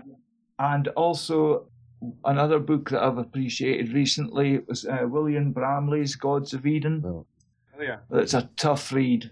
Yeah. Yeah. It's a tough It is. And it's interesting. He only wrote one book on, that even covered the subject, to my knowledge. Yeah. You ever notice that, everybody here, that there's a lot of really good books on UFOs that were written by somebody who just wrote one book. One book, yeah. Angels and Aliens by Keith Thompson. That's an incredible book, and it's the only one he wrote about the subject. Demonic Reality, Patrick Harper. Yes. Yeah. Another good one. Let me chime in here. I've got a whole list. In fiction, Gary Jennings, just the most incredible historical fiction writer, all the Aztec books. Probably my favorite nonfiction book is The Journeyer, which is the 50% of Marco Polo's experiences that he didn't write in my travels around the world. Excellent book. I've reread it probably 5 or 6 times. Clavel's Shogun, King Rat, Gaijing, those books, excellent. And but in terms of paranormal stuff, Cosmic Trigger was a real eye-opening book for me by Robert Anton Wilson. I agree, John Keel, Operation Trojan Horse, as far as UFO books go, that is way at the top of the list, along with Messengers of Deceptions, Valet's trilogy of Confrontations, Dimensions, and Revelations, extremely important in my thinking.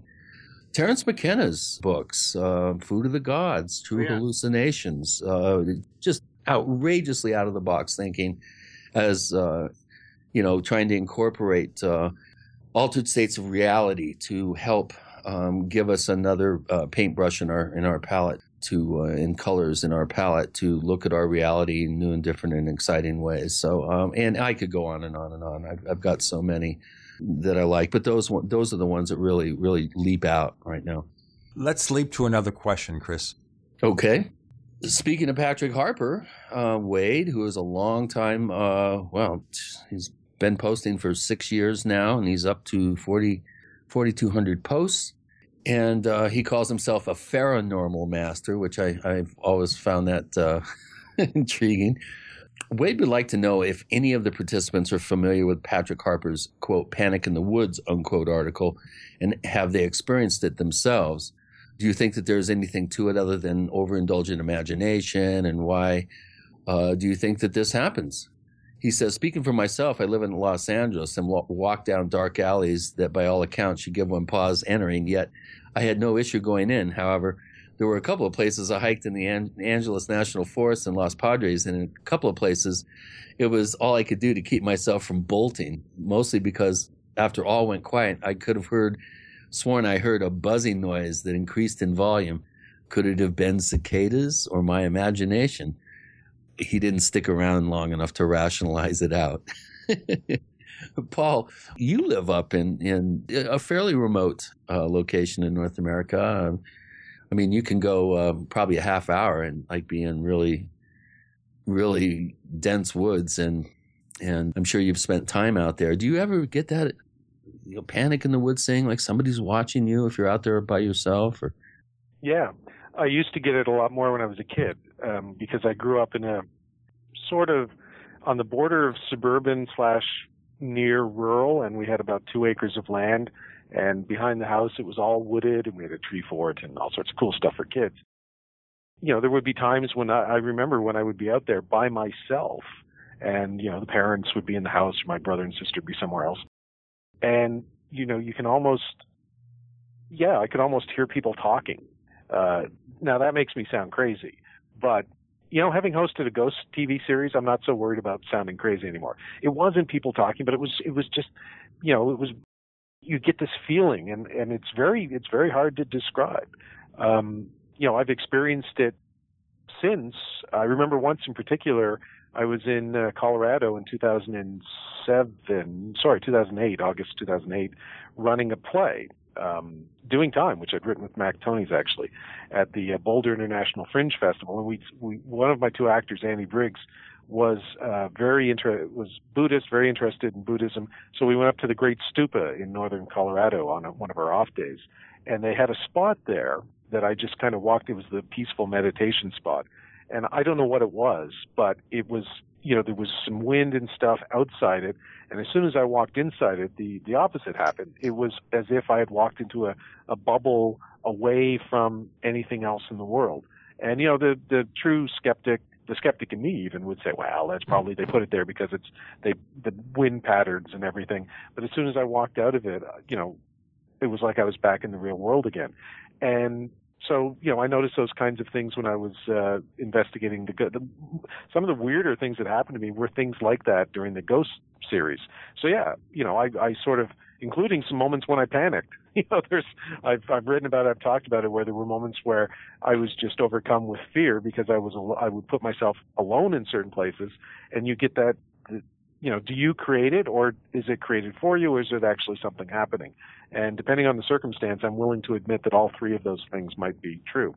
So in a roundabout way, without having read Patrick Harper's particular article, but understanding generally what you're talking about, yeah, sure, absolutely.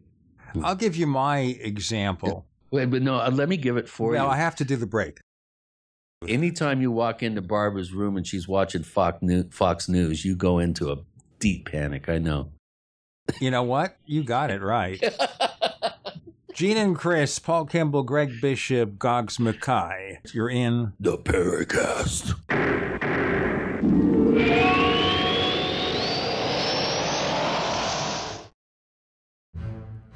We'd like to hear from you. If you have a comment or question about the Paraccast, send it to news@theparacast.com. That's news@theparacast.com. And don't forget to visit our famous Paraccast community forums at forum.theparacast.com. Okay, So it's not just going into the bedroom and watching Barbara Steinberg watch Fox News. And I don't remember how she got addicted to that. She's a nice Jewish girl from Brooklyn, New York. It doesn't seem to make sense. This is the 10th anniversary episode of the Paraccast. Let me give you the real panic in the woods scenario. So, I used to work at a radio station in Tuscumbia, Alabama, part of the Quad Cities of Alabama. That includes Muscle Shoals. And this was around the time that all those famous recordings were being made in Muscle Shoals, okay? Now, the radio station I worked at was then a country western station, and it was on a 2-lane road in the woods to get to the station, the transmitter, all in a unified building. And maybe a couple of weeks after I first learned how to drive and got myself a car, my first wife and I are driving, and we take a trip to this area just to get used to driving and the experience. And that time, one time, it was maybe 7, 8 at night, it was dark, and I felt an incredible state of panic, all-consuming. And I looked around, and I didn't want to go any further. And finally, I struggled to make a U-turn on a narrow 2-lane road. I did it, and I got home. But just for that second, just everything was falling apart. I was just a mere lad at the time. Goggs, you? He doesn't have any woods. To be quite honest, I've been a bit baffled about what you guys have been relating. I've been in many woods many times, but I've never had this experience you're talking about. Greg Bishop, you're in the middle of the L.A. sprawl, suburban sprawl, so tell me more. Never in L.A. The one time I did have a really weird experience like that, and I've been camping and hiking and stuff like that all my life. In fact, I went to southern Utah for a couple of years and hiked all the slot canyons by myself, which was probably a stupid thing to do. But I never had, any kind of experience like that. The only time I did, and I think I freaked myself out a little bit, and I wrote about this, was when I read William Steinman's UFO crash at Aztec when it came out in, 1987 or something like that, 86? I don't know when it was. Anyway, I read this and I said, okay, I've got a job. I've got some money. I'm going to fly out to New Mexico, rent a car, and drive there to see if I can see what William Steinman saw there. So I drive out there, whatever is it, 87, 88, something like that. And I drove, I followed his instructions. I found the place. I found that little mesa or the cliff or whatever it was, and parked the car and started looking around. And I suddenly got this really strange feeling that somebody was watching me. And the feeling was like I was running around naked and somebody was hunting me. It was like this really primal fear.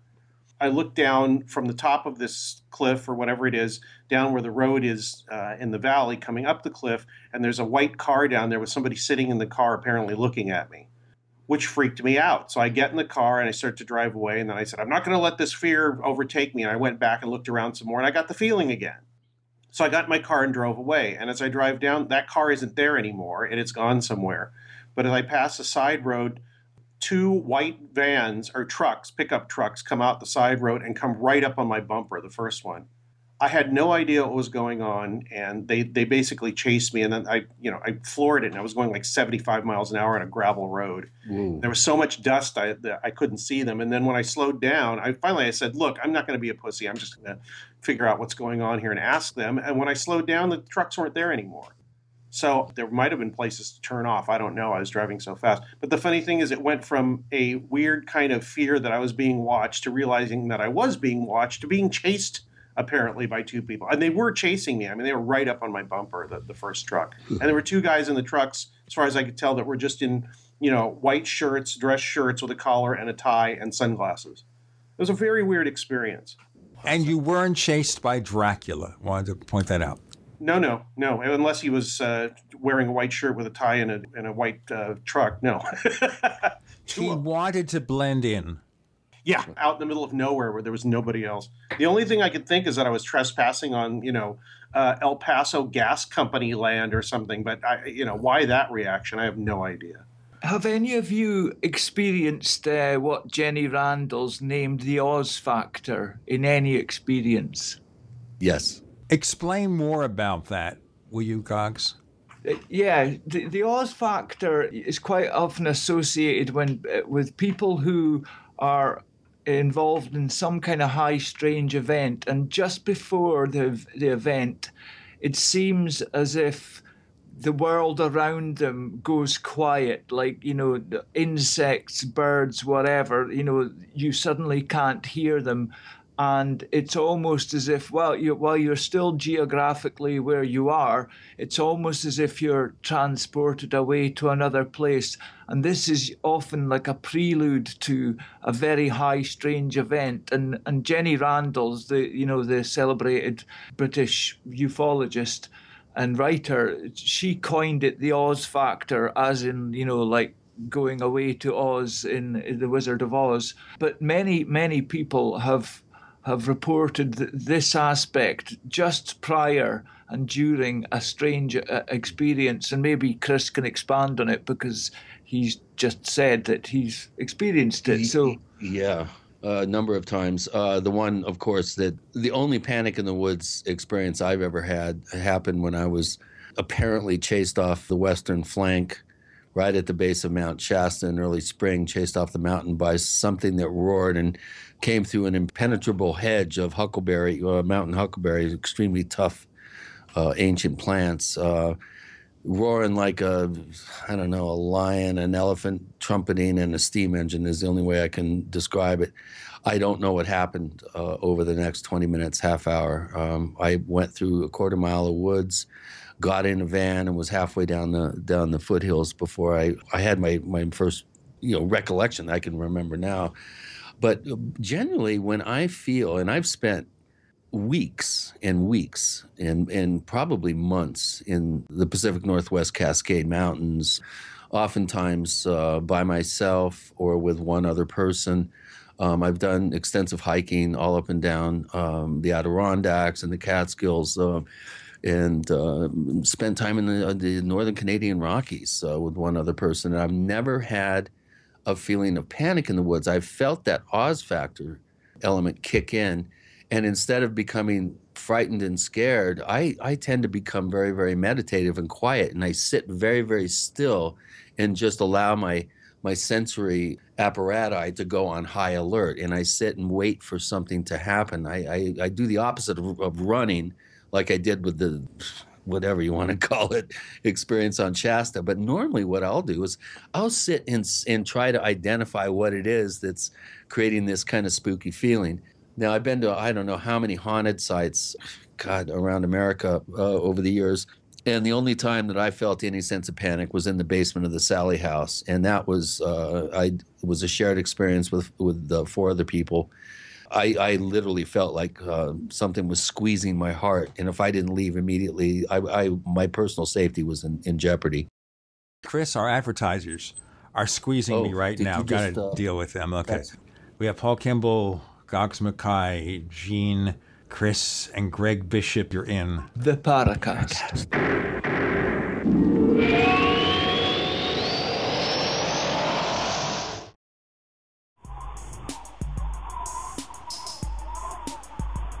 Hey, this is Marie D. Jones, the author of This Book is from the Future, and you are listening to the Paraccast, the gold standard of paranormal radio.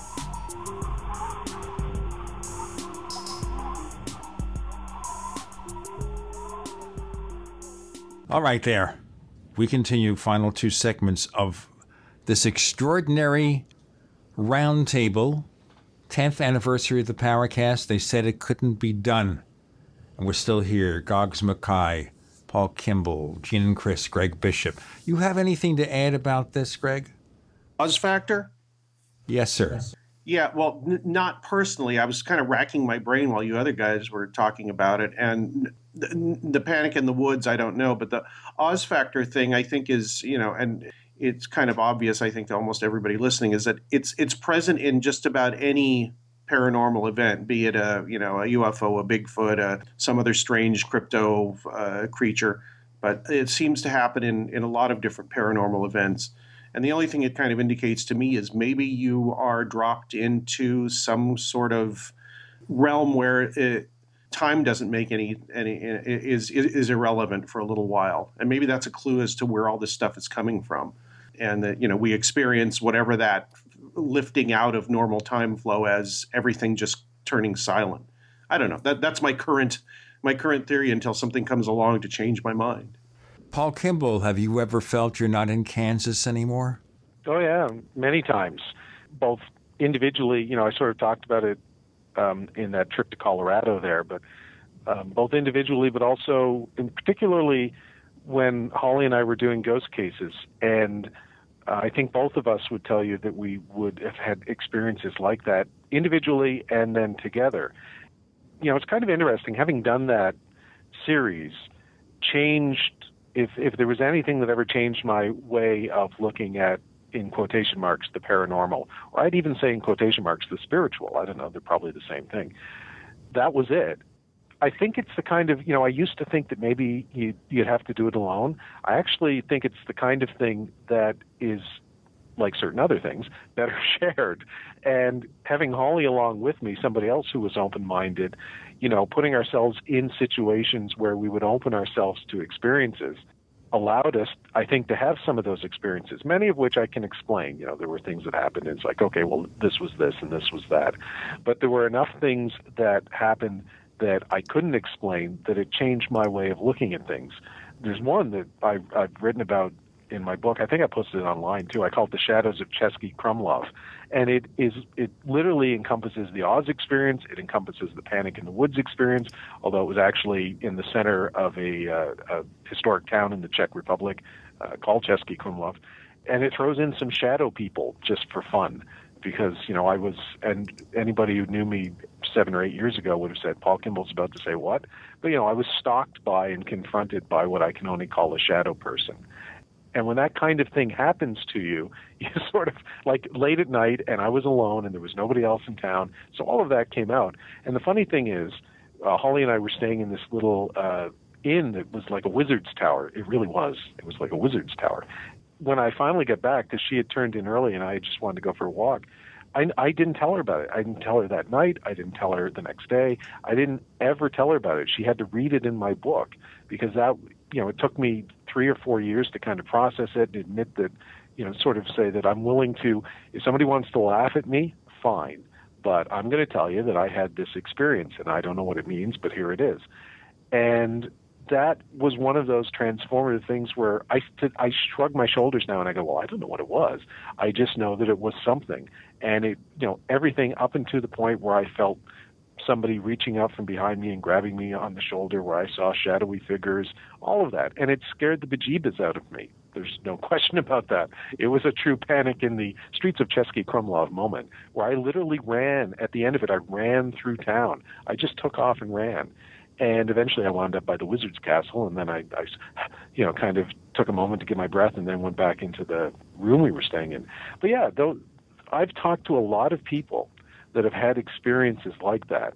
I throw synchronicity in there too. Greg knows about this. I was in LA in 2011. I'm fascinated by synchronicity. I had a run of what I consider synchronistic experiences that included some where Greg was present at a baseball game and then on his own radio show, Radio Misterioso, with Walter Bosley, happening in the studio as we're discussing synchronicity. Synchronistic experiences start happening, mostly between Walter and I.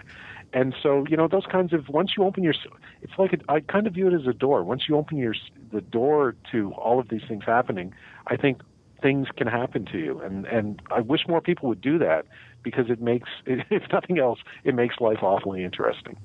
I don't know I've had any experience like that at all. I feel I'm deprived. Some people say he's depraved, but I feel I've been deprived of things like that. Chris, we are in our last segment and a half, maybe another question or two before we wrap, sir.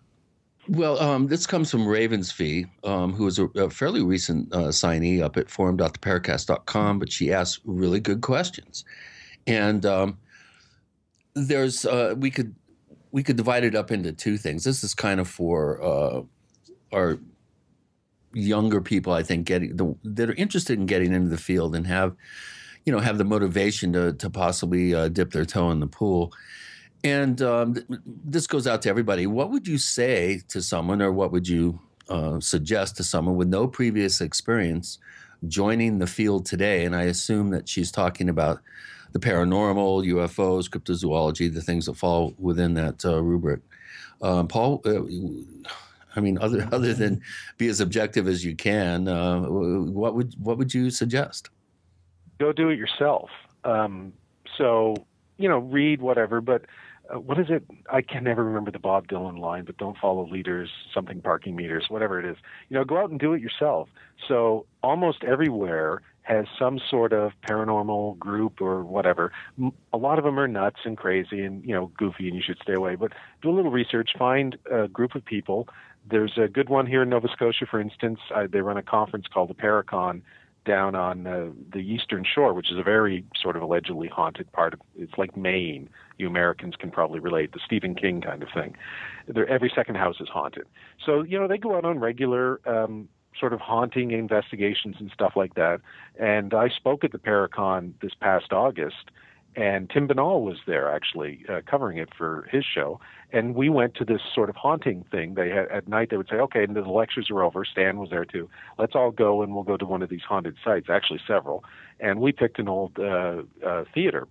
And, you realize immediately Kelly Conley was one of the people leading the investigation. These are, good, solid, nice, serious people. And so then you're like, great, this is awesome. We can open ourselves up to having some sort of experience if there is an experience to be had. And I think on your show, Greg, I talked about the experience that I had that night.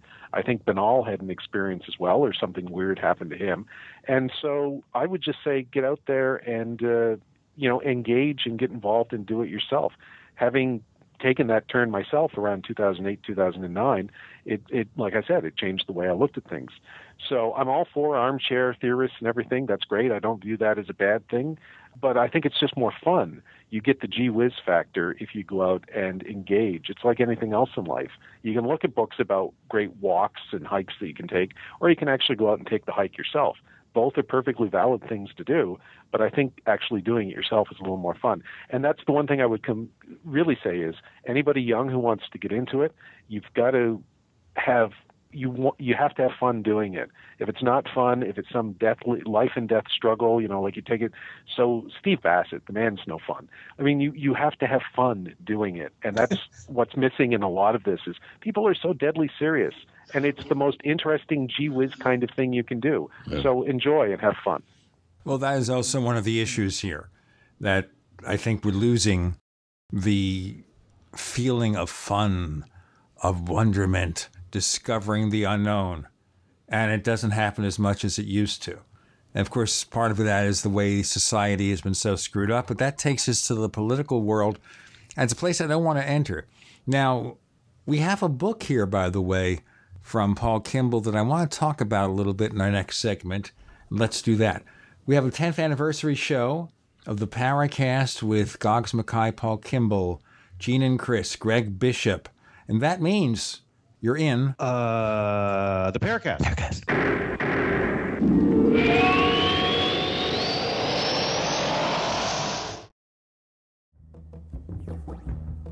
Hi, this is James Fox from Chasing UFOs.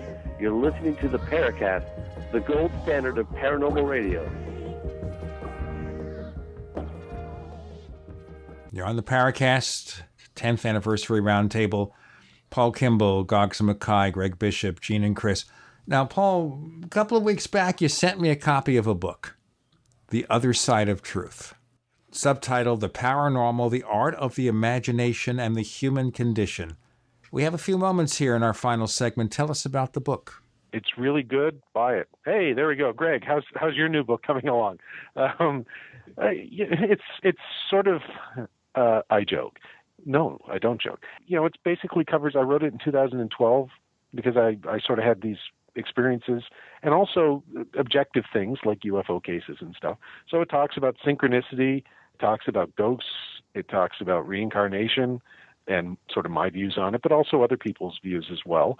I'm trying to think. UFOs are in there, but the overarching theme to me is that all of these things might be interrelated. And I kind of I tried to view it from an artistic point of view, because that's what I am, an artist, I guess. Depends on what the critics say. But I try to be an artist. And whether it's making movies or writing fiction or comic books or whatever it is, whatever your paintings, what music, whatever it is that you're putting out there, you're trying to make a connection with the audience. And so I sort of look at all of these things that happen and say, I think it's possible there's something out there, which I call an advanced non-human intelligence or Zorgrot, that is putting on a show for us. That show is trying to stimulate our imaginations so that we can, sort of that sense of wonder, so that we can imagine new and better futures and become more innovative, become more not linear thinking, but sort of think in all sorts of different ways, rather than giving us the answers. There's the nuts and bolts thing. The nuts and bolts guys will tell you that space aliens, or whomever, God, it could be God, are coming here and they're going to give you the answers. There's the Bible. All the answers are in there. There's Roswell. All the answers are from the space aliens in there. And my thought is that it would be much more subtle than that they would want us to find the answers ourselves, to find our own path, like a parent would. You don't want to do your kids' homework, but you want to help them. You want to encourage them to take an interest in the subject. And so when I see all these things, some of them are frightening. People say, well, why would they be scaring us? Well, people go to see horror films. The Exorcist is one of the scariest things I've ever seen or experienced. Still scares me. And I still watch it because I like to be scared. It's a primal emotion. And then it gets me thinking. To me, all of these things are this sort of intelligence, whatever it might be, interacting with us in different ways through different periods of time in different guises, and trying to stimulate our imagination, trying to encourage us to communicate with each other in different ways and to think in different ways. And so that's sort of what the book is all about. Whether anybody believes my theory or accepts my theory or finds it interesting or not, there's some cool ghost stories in there and some cool synchronicity stories. So those are fun too. You don't have to accept the theory to enjoy the stories, I guess. Now, for those who read the book, and it's a pretty quick read, we're talking about something that's 230 pages and some odd, what can they take away from it that maybe they didn't know before they got into it? That I should probably never write another book again. I don't know. I don't know if I could write another book again like that. I think I sort of used everything. You know what? I think here's what they could take away. That somebody like me who had a reputation as being, still do, I guess, confrontational and cranky and some people would have said closed-minded, which was never actually true, but, would become much more open-minded if they actually go out and do these kinds of things themselves. And that gets back to what I've said already, which is, be more lighthearted about it and be more open-minded and be willing to be skeptical, but also be willing to accept what happens to you and be amazed by it. And I think that can lead you to some very interesting places. But I think you actually have to do it yourself and with, friends, whether it was for me, Holly, or Greg and Walter, or whomever. Try and have those experiences rather than just sort of sit and read other people's books. Develop and fine-tune your BS meter. Yeah, that helps too. I mean, like I said, there were cases that we investigated for ghost cases that we didn't air because we found that people were either lying or that the stories were explainable, and then that doesn't make for good television, particularly if we find out people are lying. That wasn't our interest in exposing liars. So you just kind of, great, that goes over there. So, a healthy grain of salt, but I would say also be prepared to toss that grain of salt over your shoulder if you run into a situation where, that sort of superstition might come in handy. Very briefly here before we kind of start wrapping up, whatever happened to Holly after you did that ghost TV show? Not guilty. Sorry. She lives in Vancouver now. She moved to Vancouver, still does some acting, and I actually recommended her. I was contacted by a guy who's looking at doing another ghost paranormal investigation show, wanted a female host or co-host, and I recommended Holly and one other, Kelly Conley, too, which is the Paracon person from Liverpool. And I said, look, I know you only need one, but you should interview these two people and then figure out which one works best for you because they're both great. So, yeah, hanging out with Holly was one of the great experiences of my life, and Greg was lucky enough to meet her, too. She's just a ton of fun. So she's still interested in the subject, but, keeps a pretty low profile. Well, I think after you've gone through this, you can either stay with it or get on with your life. And a lot of people are sort of want to get on with their lives, but the rest of us are kind of stuck. Paul, I've got the impression that you kind of drift in and out of it. You're happy to get out of it, but then you're back in it again. Is that my feeling being correct? I don't know if you're ever out or you're ever in. It's kind of like Spock, right? Leonard Nimoy wrote a book. He would say, I'm not Spock, and then eventually said, I am Spock, and he came to grips with it. I've never considered myself a ufologist, and for years I kind of looked for a term. I always said, look, it's just a subject I'm interested in, like history and music and all sorts of other things. And if I was to use a term now, I'd go back to the very beginning and I'd say Fortean. You know, it's not just UFOs, it's not just ghosts, it's not just whatever. Or an anomalist. Or an anomalist. Actually, anomalist sounds sexier, so I'll go with that. Either one of those two terms, where you take a holistic, very broad-based approach to what you could generally call the paranormal. So yeah, I'm always in it. It's just, you know, your interest goes up or it goes down depending on what else it is that you're doing. We only have like 20 seconds for the answers from the rest of you. Greg Bishop, you been in and out or always in? I guess in and out, but mostly in. It's it kind of varies with, you know, what I'm exposed to and who I'm talking to and all that. I talk about it a lot in the book that I'm going to release in about a week, so there'll be more details in that. And we'll have you back to talk about the book. Goggs, in or out? What's going on with you? Definitely in, and I'd have one quick piece of advice for someone that was very new to the field, and I would just tell them to think of analogy like panning for gold, and that is basically in the field you're going to be sifting through lots of grit, lots of dirt for a long time before you get a nugget of gold, but they do exist. And if you just be patient, you know, you'll come across them and just ignore the grit, wait for the nuggets. Chris, 15 seconds, in and out. Well, reluctantly in, but always alongside, hovering over, you know, looking up from underground. I try to stay separate from the field in terms of the standard rank and file, and try to be more of a social observer. As well as a field investigator and being, you know, totally immersed. So I would say in, but always alongside. Well, I didn't know I was in the field until the Paraccast started in 2006. It's now 2016. So what happens next? Well, we'll have 10 more years of the Paraccast and maybe a special episode 5 years from now. Let's see how it works out. Paul Kimball, please tell our listeners where they can find more of the stuff you do.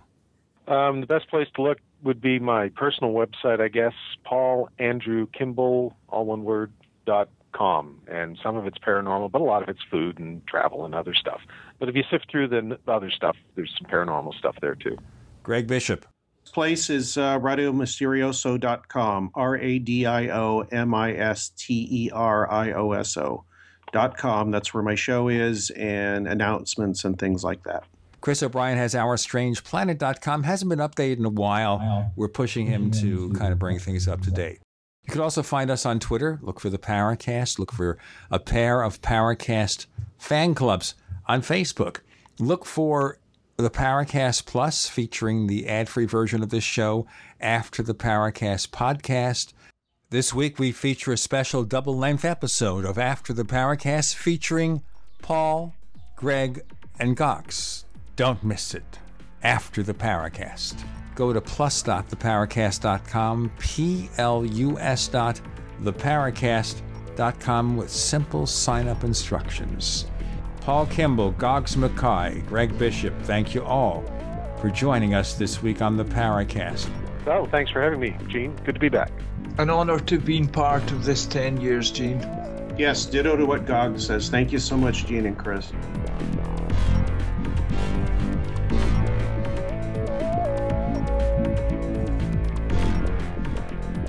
The Paraccast, featuring Gene Steinberg and Christopher O'Brien, is a copyrighted presentation of Making the Impossible, Incorporated. Tune in next week for a new adventure in The Paraccast.